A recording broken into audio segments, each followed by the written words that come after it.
The rotors screamed against the Hindu Kush mountainside as the MH-60M Black Hawk bucked violently through the thin air. Inside the cabin, 8 Navy SEALs gripped their harnesses while their pilot fought against what seemed like certain death. The aircraft shuddered, its engines coughing like a dying animal, while warning lights bathed the cockpit in hellish red. At the controls sat someone the SEALs had never expected to see in this god-forsaken corner of Afghanistan.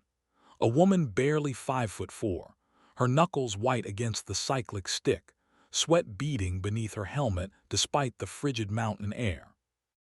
"Mayday, mayday, dust-off 7-7," she transmitted, her voice steady even as the helicopter dropped another 100 feet toward the jagged peaks below.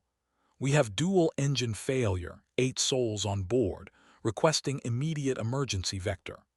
The radio crackled back with static. They were alone, 30 miles behind enemy lines, with a bird that was dying beneath them and nowhere safe to land. What the SEALs didn't know, what nobody in that helicopter knew except the woman fighting to keep them alive, was that this moment had been 20 years in the making. It had started with a little girl watching her father's F-16 disappear into Iraqi skis and never return. It had continued through a decade of being told she wasn't strong enough, wasn't fast enough, wasn't man enough for combat aviation. It had crystallized in a call sign that began as mockery and became legend. The Black Hawk's tail rotor seized completely, sending them into a violent spin. Through the chaos, Team Leader Chief Petty Officer Marcus "Reaper" Valdez caught sight of the pilot's profile. Beneath the helmet and behind the visor, he glimpsed something that made his blood run cold. Absolute focus mixed with what looked like acceptance. She knew something they didn't.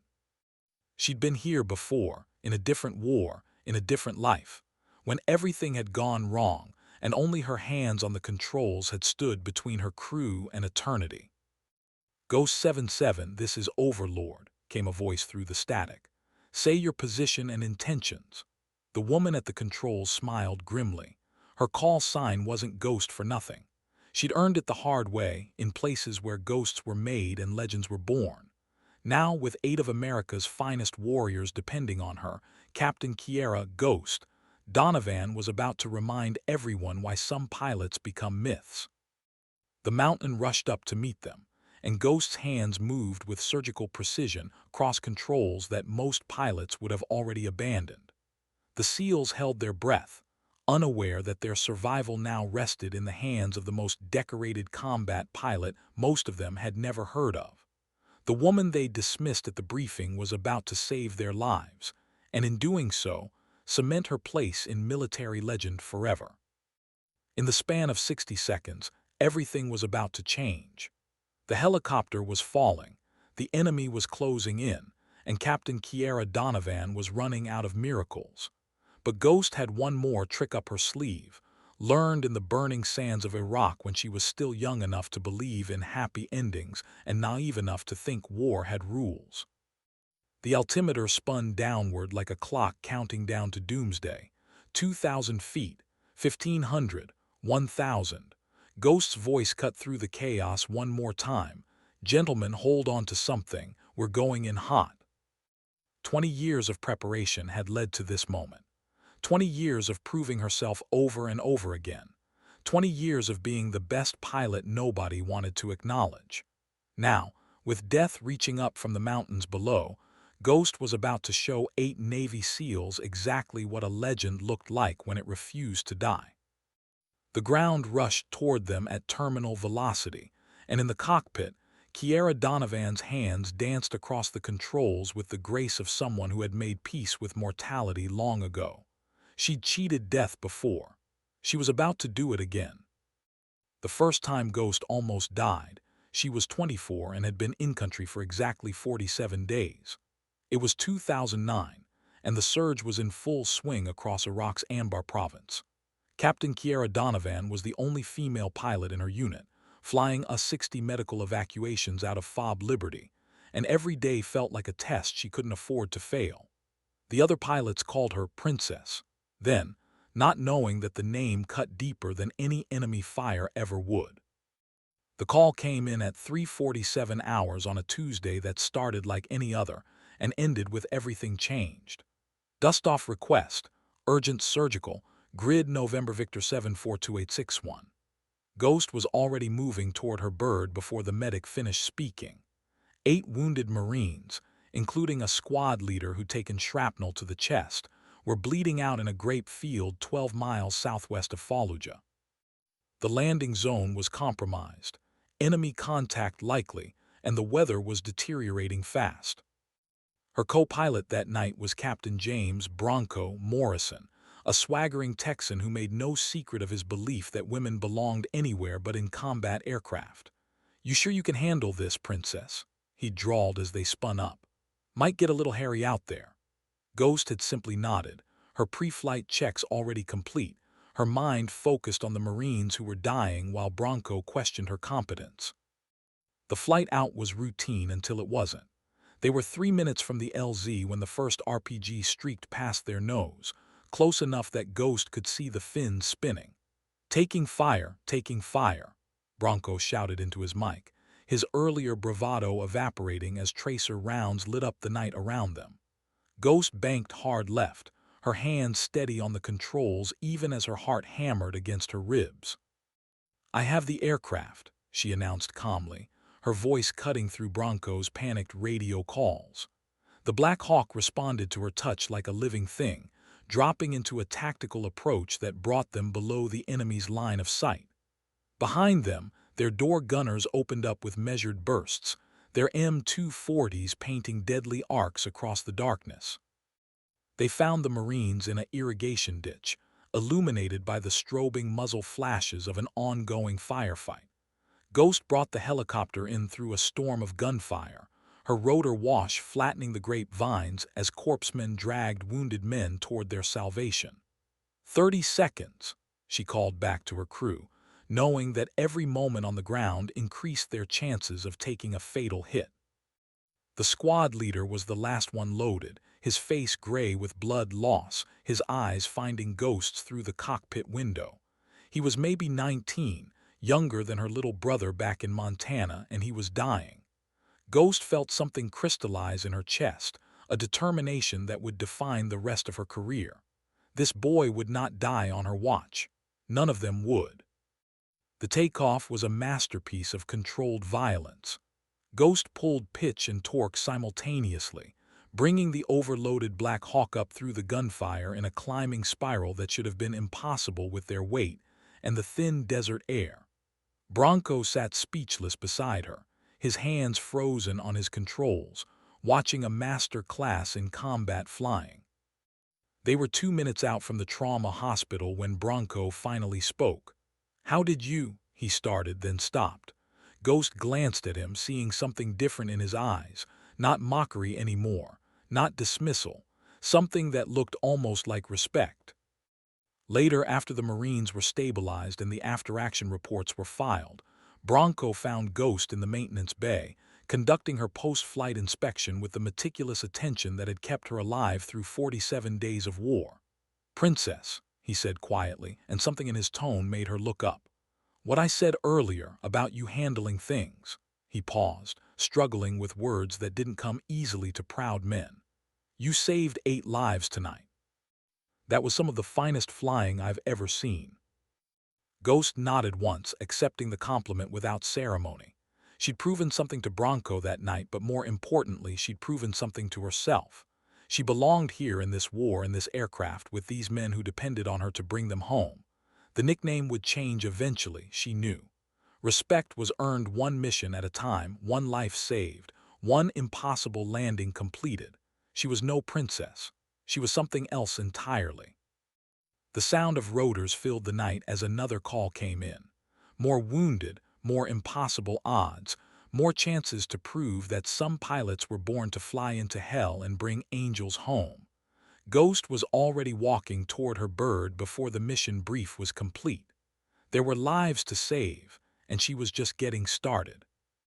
The name change happened gradually, the way respect always does in the military, earned through competence, sealed in blood, and whispered in the spaces between official recognition. By her 6th month in Iraq, the other pilots had stopped calling Kiera Princess and started using her actual call sign. But Ghost hadn't gotten the name for the reasons most people assumed. It started with Lieutenant Colonel Sarah Blackwood, the squadron commander who'd fought her own battles to earn stars in a man's Air Force.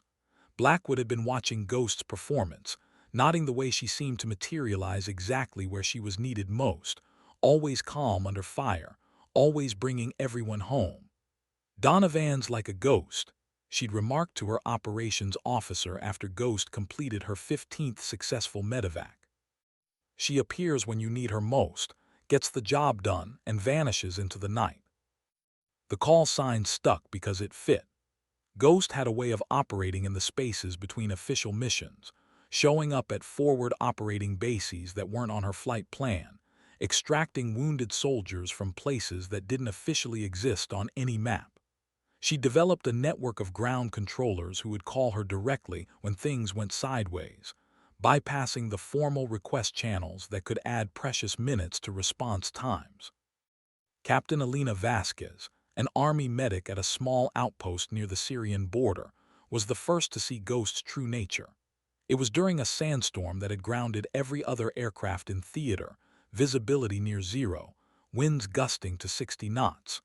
Vasquez had a soldier with a severed artery bleeding out in her aid station, and no way to get him to a trauma hospital. She was preparing to watch him die when she heard the impossible, rotor blades cutting through the storm. Ghost's Black Hawk materialized from the swirling sand like something from another world, landing in a space that barely qualified as a clearing, her rotor wash creating a momentary eye in the storm. Vasquez later told anyone who would listen that she'd never seen flying like that. Ghost had navigated by instinct and GPS alone, landing in conditions that should have killed everyone aboard. "How?" Vasquez had shouted over the noise as they loaded the wounded soldier. Ghost's visor was up and Vasquez could see her eyes, calm, focused, almost otherworldly in their intensity. "Experience," Ghost shouted back, but Vasquez knew it was more than that. Some people were born for war and Ghost was one of them. The mystique grew with each impossible mission. Ghost began operating with minimal support, often flying alone with just a crew chief and medic, navigating by dead reckoning through terrain that would challenge seasoned pilots with full support teams. She'd appear at crash sites before the rescue coordinators had finished plotting coordinates, arriving with medical supplies and extraction capabilities that seemed pulled from thin air. Major David Chen, an intelligence officer attached to Special Operations Command, started tracking Ghost's movements out of professional curiosity. What he found defied conventional military logic. Ghost was completing twice as many missions as any other pilot in theater, with a perfect safety record, operating in areas that were officially classified as too dangerous for aviation assets. "She's not human," Chen confided to his counterpart at JSOC headquarters. "I've plotted her flight times, fuel consumption, maintenance schedules. By every metric I can measure, she should have been shot down or crashed from mechanical failure months ago. Instead, she's become the most requested pilot in Iraq." The truth was simpler and more complex than mysticism. Ghost had internalized the rhythm of war in a way that few pilots ever achieved. She could read the landscape, understand the tactical situation, and anticipate enemy movements with an intuition that seemed supernatural, but was actually the product of absolute dedication to her craft. She studied every after-action report, memorized every enemy tactic, and flew practice approaches to landing zones in her sleep. But there was something else, something that Ghost never talked about but that drove her through missions that would have broken other pilots. Every wounded soldier she carried reminded her of her father, lost somewhere over Iraq in the early days of the war. Every successful extraction was a small victory against the randomness that had taken him. She flew not just for the mission, but for the ghost of a man who had taught her that some things were worth dying for. The other pilots began to understand that Ghost wasn't just good, she was operating on a different level entirely. She'd found something in the crucible of combat that transformed her from merely competent to genuinely legendary. In a war where survival often came down to luck, Ghost made her own luck through skill, preparation, and an absolute refusal to accept that any mission was impossible. By the time her deployment ended, Ghost had flown over 300 combat missions and saved more than 400 lives. But the number that mattered most to her was zero, the number of passengers she'd lost to enemy fire or mechanical failure. She kept her promise to herself and to her father's memory. Everyone comes home. The incident that cemented Ghost's reputation happened on her next deployment, this time to Afghanistan's Helmand province. It was 2011, and the war had evolved into something darker, more complex than the initial invasion. IEDs were claiming more lives than firefights, and the enemy had learned to target medical helicopters specifically, knowing that nothing demoralized troops faster than watching their wounded die because help couldn't reach them. Ghost was flying out of Forward Operating Base Shank, a dust-blown collection of HESCO barriers and determination perched on the edge of the Taliban heartland. Her crew had changed.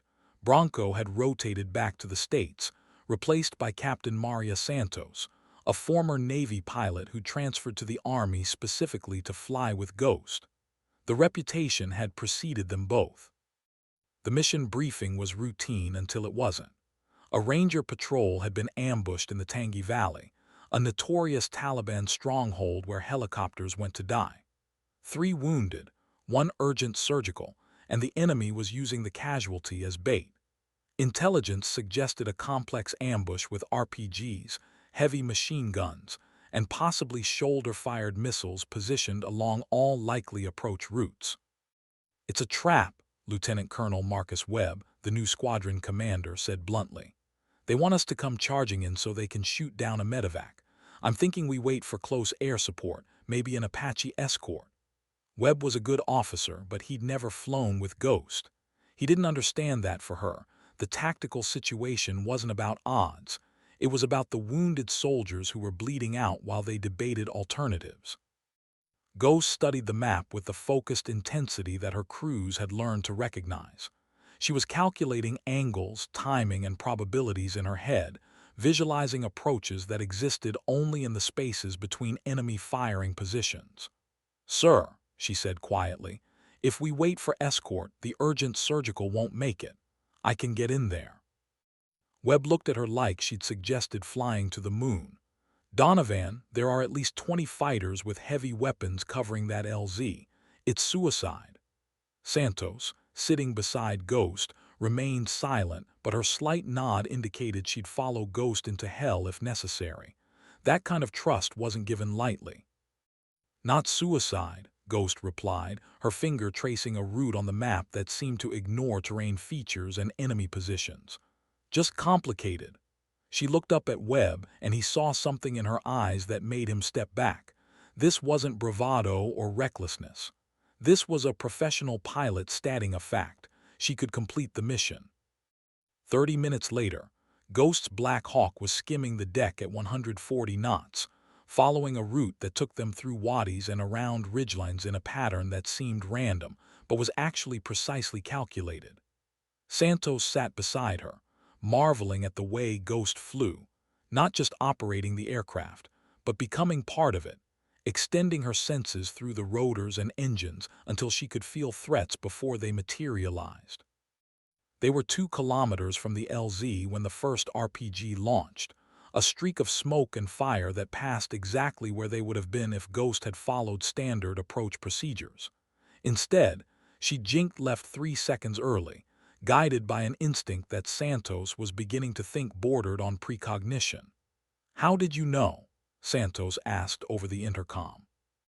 "Terrain shadow," Ghost replied calmly, already setting up for the landing. RPG team had to be positioned on that ridgeline for effective coverage. Simple geometry. But Santos had been watching Ghost's eyes during the approach, and she knew it was more than geometry. Ghost was reading the battlefield like a book written in a language only she understood. The landing was a masterpiece of tactical flying. Ghost brought the Black Hawk in behind a rock formation that masked their approach, touching down in a space barely larger than the aircraft itself. The Rangers were ready, dragging their wounded towards salvation while Ghost's door gunners maintained overwatch. 20 seconds on the ground, then they were lifting off in a cloud of dust and determination. The ambush came exactly as intelligence had predicted, but Ghost was already gone, threading between firing positions like smoke, using terrain features to break lock-on attempts from shoulder-fired missiles. One RPG passed so close to Santos's window that she could see the Cyrillic markings on the warhead. Ghost never even flinched, her hands steady on the controls as she guided them through a gauntlet that should have been impossible to survive. Later, after the wounded Rangers were stabilized and the tactical analysts had reviewed the mission, Webb pulled Ghost aside. "I've been flying for 15 years," he said quietly, "and I've never seen anything like that. You didn't just complete an impossible mission, you made it look routine." Ghost nodded, accepting the compliment without ceremony. For her, it had been routine. Another day, another impossible situation, another group of soldiers brought home alive. The mathematics of war were simple. Someone was dying, she could help, therefore she would help. Everything else was just details to be managed. But what Webb and the others didn't know was that each mission took something from Ghost, a small piece of her humanity traded for the skill that kept her crews alive. She was becoming something more than human and less than mortal, a creature perfectly adapted for war but increasingly isolated from peace. The Ghost was becoming more real than the woman who wore her name. The transformation accelerated during Ghost's third deployment, this time to the mountains of eastern Afghanistan, where the war had settled into a grinding attritional struggle against an enemy who knew every ridge, every cave, every path through terrain that seemed designed to kill helicopters. Ghost was now a major, commanding a flight of 4 Black Hawks operating out of Combat Outpost Keating, a fortress built in the bottom of a valley that tactical analysts privately called the Fishbowl. Her reputation had evolved beyond mere competence into something approaching mythology. New pilots arriving in theater would hear stories about Ghost that seemed too incredible to believe. Night insertions completed in zero visibility, wounded extracted from landing zones under direct fire, aircraft nursed home with battle damage that should have been fatal. The stories grew in the telling, but those who flew with Ghost knew the reality was more impressive than any legend. Captain Jake Morrison, Bronco's younger brother, had requested assignment to Ghost's unit specifically to fly with her. He arrived at Keating with the swagger typical of pilots who'd never been tested by real combat, confident that 3 years of experience in Germany had prepared him for Afghanistan. Ghost took one look at him during his check ride and saw his brother's arrogance tempered by youth and inexperience. "You think you're hot shit," she told him after he'd completed a textbook approach to their practice LZ. "That's fine. Most pilots do until the shooting starts. But when you fly with me, you check your ego at the aircraft door. Lives depend on us getting this right the first time, every time." Morrison bristled at the correction, but something in Ghost's tone made him reconsider his response. This wasn't the casual hazing he'd expected from a superior officer. This was a combat veteran explaining the difference between training and reality. "Yes, ma'am," he replied, and Ghost nodded approvingly. Their first mission together came 3 days later, a night extraction from Firebase Vegas, a remote outpost that had been under siege for 6 days. 2 wounded soldiers, both walking wounded but requiring evacuation for definitive care. Simple mission, routine flight, except that Firebase Vegas was located in a valley complex that the Taliban had been using as a weapons testing ground for new anti-aircraft tactics. Ghost briefed the mission with her characteristic attention to detail, walking Morrison through approaches, alternates, and emergency procedures with the methodical precision of someone who'd learned that preparation was the difference between coming home and becoming a statistic. "The enemy knows we're coming," she explained. "They've had 6 days to prepare the reception. They'll try to channel us into kill zones, so we don't go where they expect. The flight out was conducted at altitude, high enough to avoid small arms fire, but low enough to maintain terrain masking. Ghost's night vision was augmented by years of experience reading the Afghan landscape, understanding how shadows fell across ridgelines and how valleys channeled sound. Beside her, Morrison struggled to keep up with her tactical radio calls to their escort aircraft. Firebase Vegas appeared on their thermal imagery as a cluster of heat signatures surrounded by defensive positions that glowed white-hot from recent firing. Ghost studied the tactical picture with the focused intensity Morrison was learning to recognize, calculating angles and timing with an intuition that seemed to border on supernatural. "There," she said, pointing to what looked like empty mountainside. "That's our approach." Morrison looked at the terrain she'd indicated and saw nothing but rocks and steep slopes. "Ma'am, I don't see a viable LZ in that sector." Ghost smiled, the expression invisible behind her night vision goggles but audible in her voice. "That's because you're thinking like a pilot instead of thinking like the enemy. They've covered all the obvious approaches. Sometimes the impossible route is the only safe route." The approach Ghost flew defied everything Morrison had learned about helicopter operations. She brought the Black Hawk down a ridgeline that seemed too narrow for the rotor disc, using updrafts and terrain features to maintain control in air that should have been too turbulent to navigate. They touched down behind the firebase's defensive perimeter, masked from enemy observation by the same ridgeline that had seemed impossible to navigate. The wounded soldiers were loaded quickly, but as they prepared to depart, Morrison noticed something that made his blood run cold. Muzzle flashes were erupting from positions along their original approach route. The Taliban had indeed prepared an ambush exactly where doctrine suggested they should have flown. Ghost's impossible approach had saved their lives. The flight home was conducted in tactical silence, both pilots processing what had just happened. Morrison began to understand that Ghost wasn't just a skilled pilot. She was operating with an understanding of combat aviation that transcended normal training and experience. She developed an almost mystical ability to read the intentions of an enemy she'd never seen, anticipating their tactics with accuracy that seemed impossible. After they'd completed their post-flight procedures, Morrison found Ghost in the operations tent, updating tactical databases with information gathered during their mission. "Major," he said quietly, "how did you know about the ambush?" Ghost looked up from her paperwork, and Morrison saw something in her eyes that he'd never noticed before, a weariness that went deeper than physical exhaustion. "Because I've been doing this long enough to understand that the enemy isn't stupid," she replied. "They learn, they adapt, they evolve.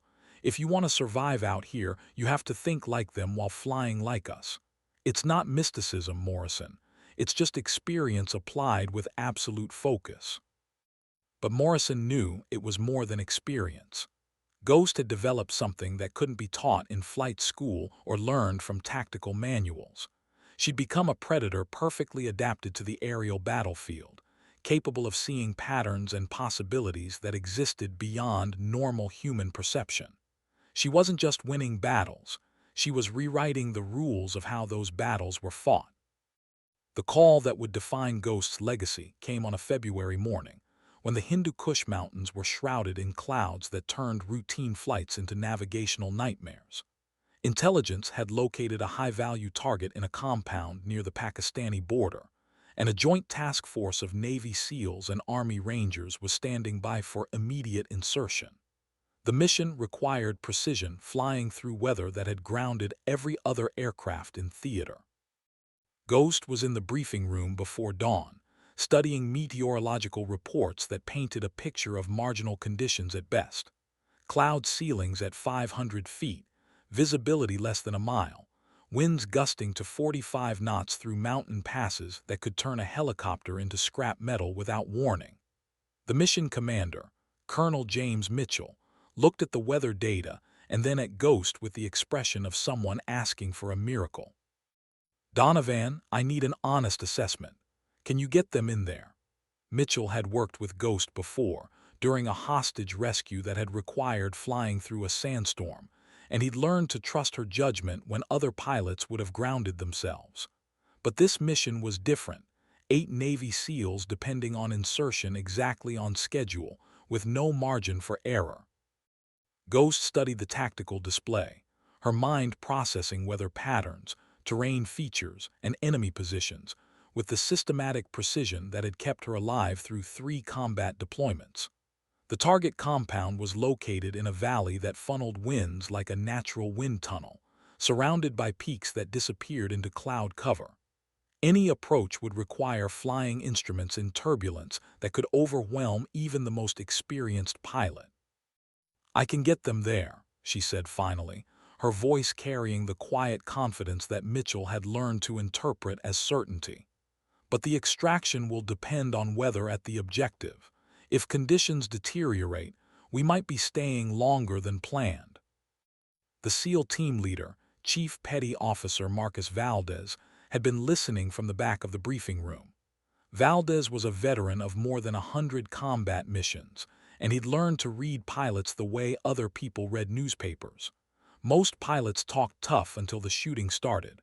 Ghost was different. She spoke quietly and delivered exactly what she promised. "Ma'am," Valdez said respectfully, "my boys trust you to get us there and bring us home. That's all we need to know." Ghost nodded once, accepting the responsibility that came with that trust. 8 of America's finest warriors were placing their lives in her hands, and she would not let them down.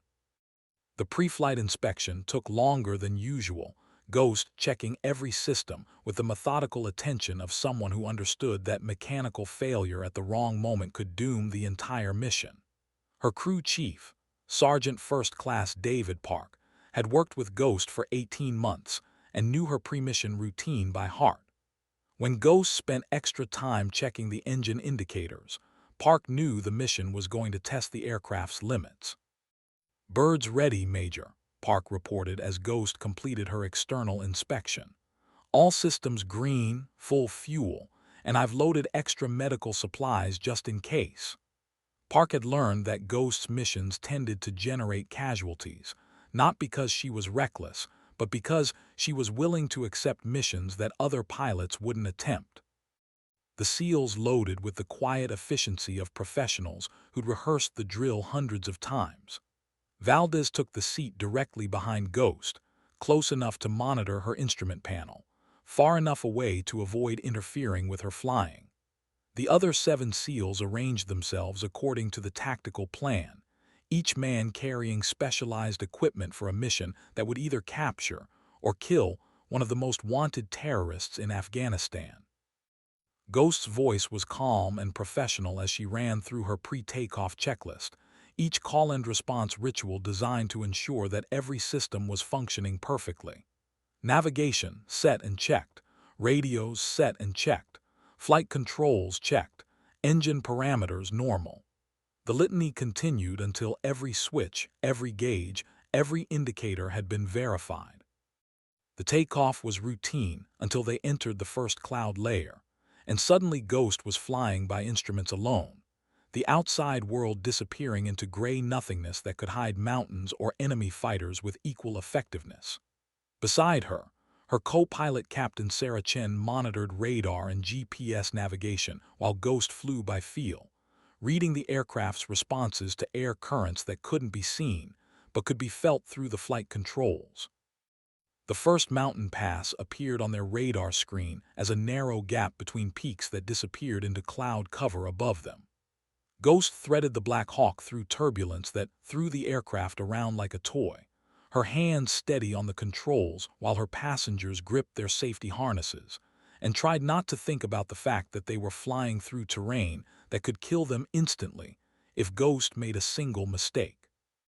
In the passenger compartment, Valdez watched Ghost's profile through the cockpit door and saw something that reassured him more than any briefing could have: absolute concentration, total focus, and the kind of calm competence that came only from experience. This woman had done impossible things before, and she was about to do something impossible again. The valley containing their objective materialized from the clouds like something from a fevered dream. Steep walls rising into invisibility, a narrow floor crossed by a river that showed as a silver thread in their thermal imaging, and somewhere in that maze of terrain, 8 Navy SEALs were about to attempt one of the most dangerous missions of the war. Ghost began her approach with the precision of a surgeon, knowing that the next few minutes would determine whether they all went home or became another memorial on a wall somewhere. The insertion went flawlessly, Ghost bringing the Black Hawk into a hover just long enough for the SEALs to fast-rope into the darkness before disappearing back into the clouds. Now came the hardest part, waiting. For the next 4 hours, Ghost and her crew would orbit at a safe distance, monitoring radio frequencies and weather conditions, ready to provide immediate extraction or close air support depending on how the mission developed.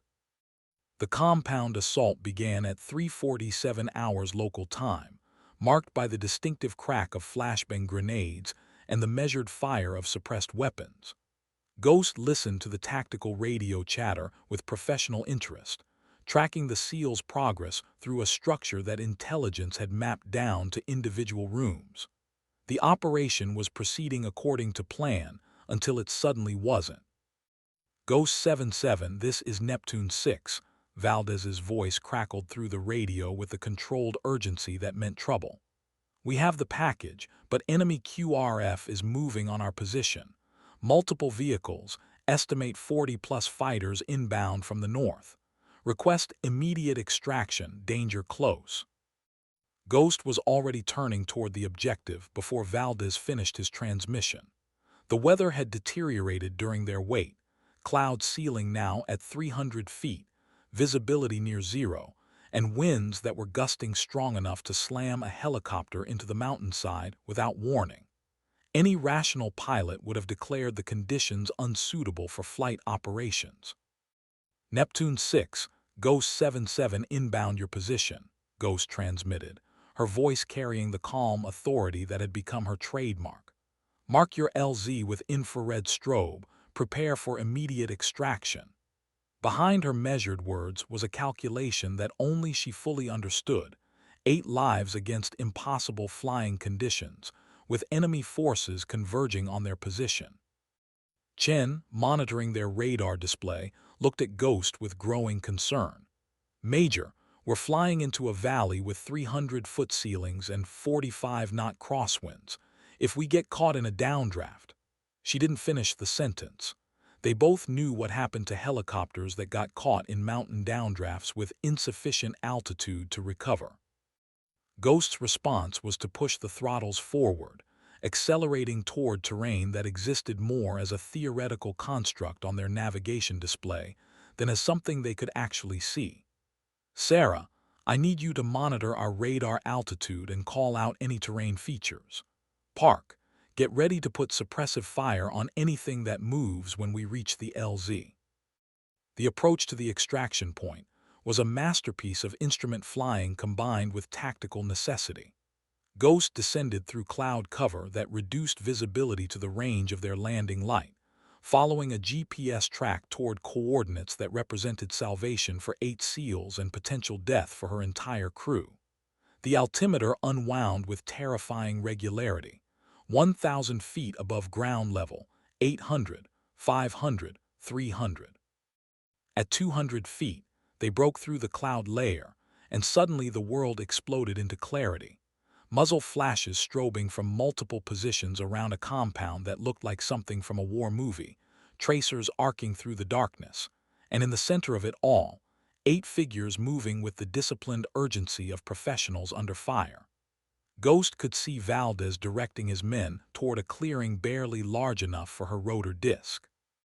The landing was conducted under direct fire, with Ghost holding the Black Hawk in a hover while bullets cracked past the cockpit, and her door gunners returned fire with mechanical precision.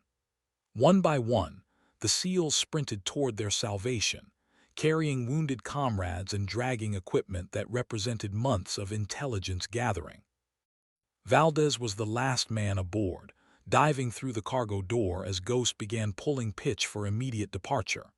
As they climbed back into the clouds that had nearly killed them on approach, Valdez appeared in the cockpit door.